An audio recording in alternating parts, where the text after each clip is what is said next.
चिराग पासवान जी और श्रद्धेय रामविलास पासवान जी में आकाश जमीन का अंतर है।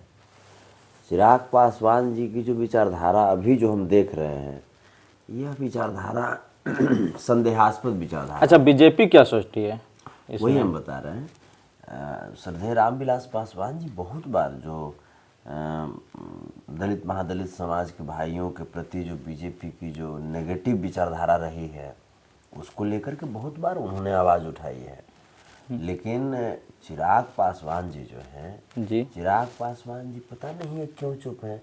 आप देखिए कि एनडीए के रीजन में रामनाथ कोविंद साहब को, जो कि तत्कालीन राष्ट्रपति थे जी, उस पद पे बने हुए वो गए थे एक मंदिर के गर्भगृह में दर्शन करने के लिए, उनको नहीं जाने दिया गया। नमस्कार, मैं नंदन कुमार और आपका स्वागत करता हूं नंदन न्यूज 12 में। और यहां पर राजद के जाने माने चेहरा हैं और इनसे हम पे बात करेंगे और इन्हीं से खुद से ही परिचय देंगे कि आप उनका नाम क्या है। उनके बाद आगे भी सवाल है, उनसे भी बहुत सारे राजनीतिक मुद्दा उठा हुआ है, जो गर्माहट है उससे हम बात करेंगे। सर नमस्कार। सर जी आपका नाम क्या है? वैसे पहले अपना परिचय बता दीजिए सर। क्या कि ऐसे तो पूरी चेहरा सब जान ही रहा है पूरे बिहार। बस हमारा नाम यही है। अच्छा, हम जो पब्लिक हैं उनके छोटा सा अंग है, बस यही हमारा नाम हुआ, यही परिचय हुआ। संतोष रेणु यादव ऐसे नाम है। पे आरजेडी के बारे सर, जैसे अब क्या है, पहले तो बीजेपी में था नीतीश जी और उसके बाद फिर आए आरजेडी में। आरजेडी के बाद क्या हुआ, क्या अंदर की बात है, ये सिर्फ तो आप लोग बता सकते हैं कि फिर से क्यों बीजेपी में गया है।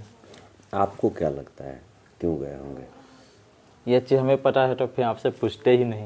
नहीं, जैसे तब कुछ तो पता तो जरूर होगा ना, कुछ तो मान लीजिए कि ये हमें ये इतना हम जानते हैं कि जब भी आरजेडी में आए थे नीतीश जी तो वैकेंसी दे रहे थे बिहार में, बहुत सारे रोजगार के भी बात हो रहा था।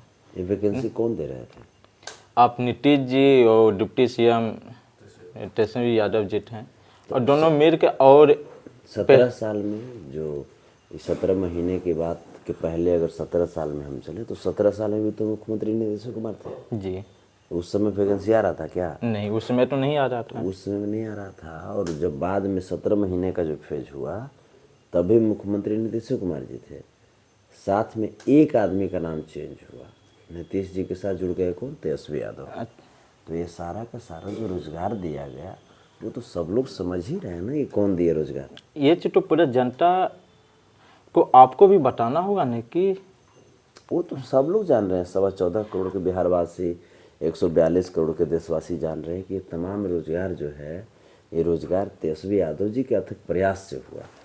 और नीतीश कुमार जैसे ये जो जितने भी लोग, आप पूरे देश के लोगों से पूछिए ना जी, अरे ये तो पब्लिक की बात छोड़ दीजिए, तेजस्वी यादव जी ने पूरी जनमानस को तो रोजगार दिया ही दिया, पूरी जनमानस को भाजपाइयों को भी रोजगार दिया तेजस्वी यादव जी ने।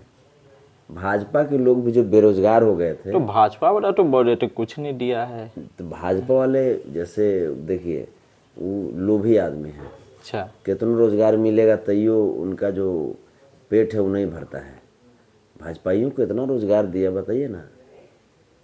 मैंने लालू जी पे, तेजस्वी जी पे जो चिल्ला चिल्ला के बोला ओकरा डिप्टी सीएम बनवा दिए, ये कोई कम बात है?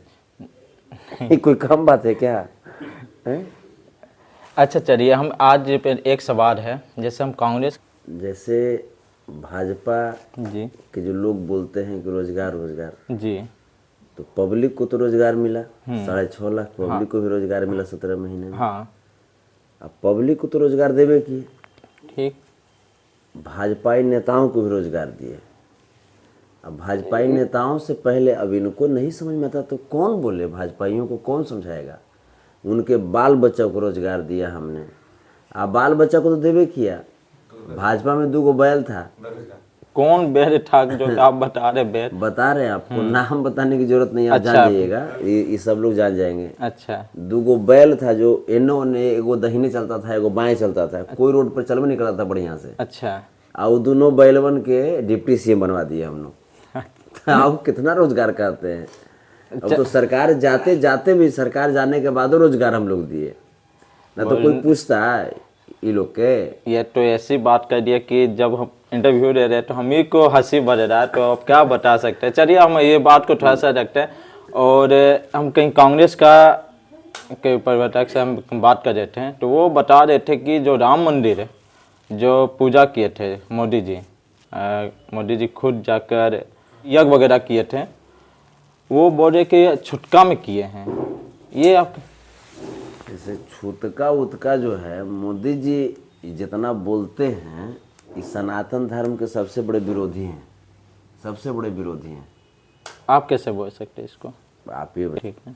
मोदी जी जो हैं सनातन धर्म के सबसे बड़े विरोधी हैं। अच्छा जब मोदी जी के माता जी का जब देहांत हुआ था जी, तो अंतिम संस्कार ठीक से ही किए हैं? पूछिएगा तो जाकर के ढूंढिएगा ना गूगल पर, हम तो कहीं नहीं देखे हैं इस। आप ही बताइए कि मोदी जी के जब शादी हुआ तो अग्नि के समक्ष 7 गो फेरा लिए, अग्नि के समक्ष 7 गो फेरा लिए होंगे ना। हाँ हाँ। आप फेरा में बोले होंगे कि 7 जन्म में तुझे मैं साथ रहूंगा यार, हैं, साथ रखूंगा यार। अब बताइए नहीं, एको को जन्म में साथ नहीं निभाया, अग्नि को भी धोखा दे दिए हैं, पत्नी को धोखा दिए ना ये। हाँ एकदम दिए हैं, तो अब इसमें कोई दुनिया को शक करने वाली बात है नहीं। अब बताइए, इस शीतलहरी के टाइम में भगवान श्री रामचंद्र जी को आधा अधूरा जाकर के मंदिर में स्थापित कर दिए, बताइए तो। अब ये अंगुली पकड़वा करके अयोध्या की तरफ कतो लेके जा रहे थे, बोल रहे कि भगवान को लाए हैं, मैंने ये बोल रहे कि भगवान को हम लाए, ऐसा तो नहीं, ऐसा तो ये बात चल रहा था कि नहीं मीडिया? हाँ ऐसा तो चल रहा है। तो ये गलत है कि नहीं है? हाँ ये गलत है। तो यही बात हम करें कि ये लोग जो है सिद्धांत विहीन लोग, ये लोग विचार से माने कोसों दूर हैं, बढ़िया विचार से कोसों दूर है। आप बुद्धि के तो दुश्मन हैं ये लोग। अच्छा, ये 2024 में जो इलेक्शन होने वाला है, ये राजद का क्या प्लानिंग है? क्या कितना में क्या? 40 में हम लोग 40 सीट जीतने जा रहे हैं, इंडिया गठबंधन के लोग। चिराग पासवान अलग बोल रहा है कि संसद में जाके चिरा के बोल रहा है कि 40 में 40 हम रहेंगे। पहले उनको बोलिए ये बात, हालांकि बड़े भाई हैं, हम बड़ा सम्मान करते हैं उनका, उनको जाकर के पहले ही पूछिए कि मिल के एगो रहा है आपको सीटवा। अच्छा, चिराग पासवान पहले ज़्यादा, जैसे वो जो कह रहे हैं कि 40 जीतेंगे या क्या करेंगे, चिराग पासवान जी बड़े भाई हैं, हम उनका सम्मान करते हैं, लेकिन 40 को बाद में जिसे हम पहले जीतिएगा, पहले अपन घरवा में पहले जीत जाइए। कौन चाचा लड़ेंगे कि भतीजा लड़ेंगे, पहले वो पहले जीत जाइए। और दूसरा चीज़ कि जाकर के एनडीए में पहले प्रयास कीजिए कि ज़्यादा से ज़्यादा सीट मिल जाए। अभी तो स्थिति ये है कि जो नीतीश कुमार जी के सिद्धांत का विरोध करते थे, उसी नीतीश कुमार को भाजपा वाला अपन पार्टी में ले लिया, तो इनका कहाँ वैल्यू रहा? उनके चिराग पासवान के जो पिताजी थे वो हिंदू धर्म से बहुत दूरी कहते थे। जो जब इस संसद में इसका भाषण में सुने कि जो हिंदू धर्म की बात कहता है कि बीजेपी में कि हिंदू धर्म में आना चाहिए, और धर्मविलास पासवान जी हिंदू धर्म का विरोध भी किए हैं, और उनके बेटा हिंदू धर्म को भी सपोर्ट करते हैं। उसमें क्या बढ़िएगा? पहले देखिए, चिराग पासवान जी और श्रद्धेय रामविलास पासवान जी में आकाश जमीन का अंतर है। चिराग पासवान जी की जो विचारधारा अभी जो हम देख रहे हैं, यह विचारधारा संदेहास्पद विचारधारा। अच्छा, बीजेपी क्या सोचती है? वही हम बता रहे हैं। श्रद्धेय रामविलास पासवान जी बहुत बार जो दलित महादलित समाज के भाइयों के प्रति जो बीजेपी की जो नेगेटिव विचारधारा रही है, उसको लेकर के बहुत बार उन्होंने आवाज़ उठाई है।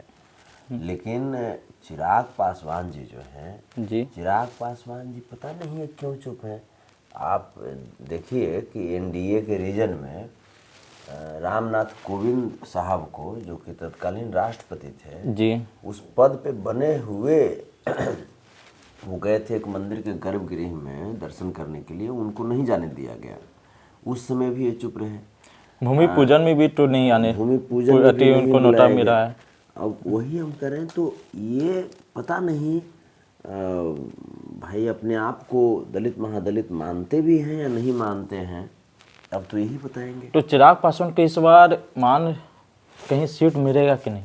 जब नीतीश जी तो गए हैं साथ में, देखिए हम तो चाहेंगे कि उनको ज़्यादा से ज़्यादा सीट मिले और नहीं, ज़्यादा से कहीं ज़्यादा के सीट पोस्ट मिलेगा कि नहीं? सीट तो बात नहीं, पोस्ट मिलेगा कि नहीं? कहीं मंत्री का पद, हम तो जरूर चाहेंगे। वो क्योंकि SC ST में भी है। वो योग्यता रखते हैं और हम चाहते हैं कि उन्हें गृह मंत्री बनाया जाए देश का।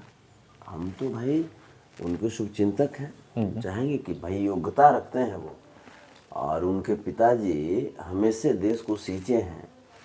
तो और उसके साथ साथ हम चाहेंगे कि ज़्यादा से ज़्यादा सीट, कम से कम 10 सीट तो उनको मिलना ही चाहिए लोकसभा में जी। NDA गठबंधन की तरफ से। और एक बात और चाहेंगे कि जो 10 सीट जो मिले तो कम से कम प्रयास कीजिए कि 6 सीट पे दलित महादलित समाज के भाइयों को जरूर कैंडिडेट बनाइए, क्योंकि आपके लिए पूरे दलित महादलित समाज के जो भाई हैं वो एक पैर पे खड़ा रहते हैं। तो फिर आपको भी चाहिए कि अपने कार्यकर्ताओं का सम्मान करें।